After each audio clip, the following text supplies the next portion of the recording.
नमस्कार, मैं हूं ममता सिंह। बिहार में नीतीश सरकार का चौथी बार सत्ता में आना अपने आप में एक रिकॉर्ड है।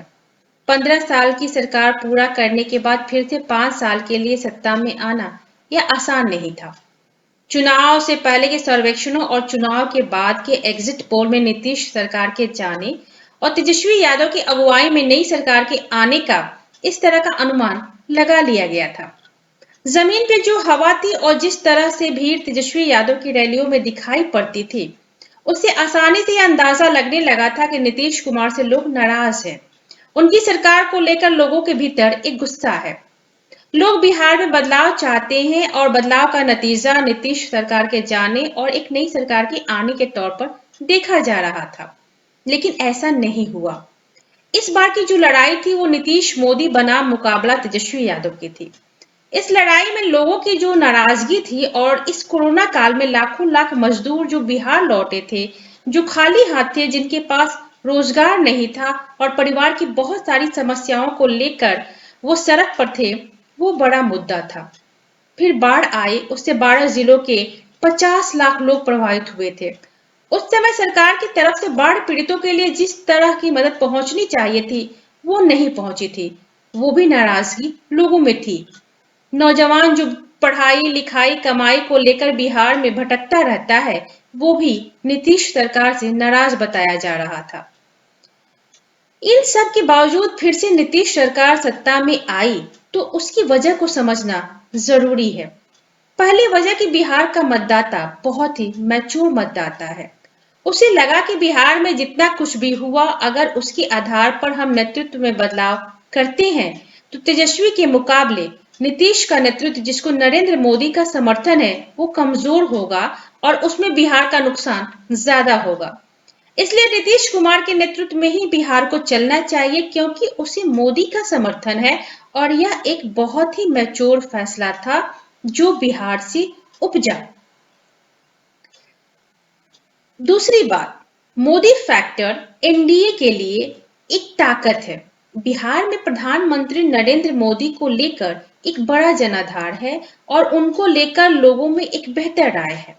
जब प्रधानमंत्री नरेंद्र मोदी चुनाव मैदान में उतरे और जिस तरह से 12 रैलियों के जरिए बिहार को जोड़ने और बिहार में विकास की नई बयार बहाने का वादा उन्होंने करना शुरू किया, तो नीतीश कुमार की सरकार ने जो कुछ किया और जिन हालात में किया, इसको लेकर लोगों में जो गुस्सा था, उसके बावजूद नरेंद्र मोदी की रैलियों के बाद बिहार में मतदाताओं का मिजाज बदला, ये नतीजे बता रहे हैं। नरेंद्र मोदी ने जिन जिन इलाकों में रैलियां की, उनमें ज्यादातर इलाकों में एनडीए को भारी संख्या में सीटें मिली हैं और साथ ही लोगों में एक विश्वास बना है कि नरेंद्र मोदी जो केंद्र में है और जिनकी देख रेख में नीतीश कुमार की अगुवाई में जो सरकार बिहार में चलेगी, वो बिहार का ज्यादा अच्छा करेगी, बजाय इसके कि तेजस्वी की अगुवाई में बिहार में सरकार बने और वो बिहार को आगे ले जाने की कोशिश करे।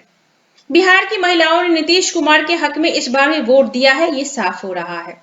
2015 में महिला मतदाताओं की संख्या पुरुष मतदाताओं से ज्यादा रही।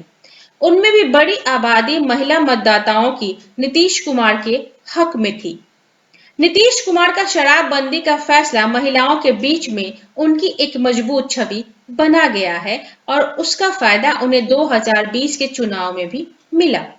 जो नौजवान है, उन नौजवानों में बहुत सारा गुस्सा, नाराजगी, सब कुछ रहा, लेकिन उन्होंने आखिरकार नरेंद्र मोदी और नीतीश कुमार का जो मैच्योर नेतृत्व है, उसमें अपना भरोसा जताया है, ऐसा माना जा सकता है। बिहार में जातीय राजनीति को अलग नहीं किया जा सकता। समाज में जो जातियां हैं, इन जातियों के आधार पर बिहार में राजनीति होती है। सत्ता में आने का रास्ता या शक्ति जाति ही है, लेकिन इस बार बिहार में बहुत हद तक उस जाति की जकड़न टूटी है और उस टूटन में नीतीश कुमार और बीजेपी की अगुवाई वाले एनडीए को फायदा हुआ है। अगर हम बात करें चिराग पासवान की, जो नीतीश कुमार को सत्ता से हटाने के मकसद से ही चुनाव मैदान में उतरे थे, वो नीतीश कुमार को तो सत्ता से नहीं हटा पाए, लेकिन उन्होंने जेडीयू का बहुत ज्यादा नुकसान किया है। जिन 28 सीटों पर जेडीयू हारी, उसकी वजह लोजपा ही रही।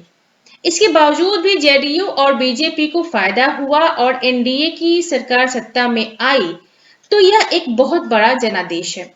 प्रधानमंत्री नरेंद्र मोदी को लेकर बिहार में जनमानस बहुत बेहतर राय रखता है और नीतीश कुमार अभी भी बिहार में एक भरोसेमंद चेहरा है। इस बात का संकेत इस बार के चुनाव नतीजों से मिलता है।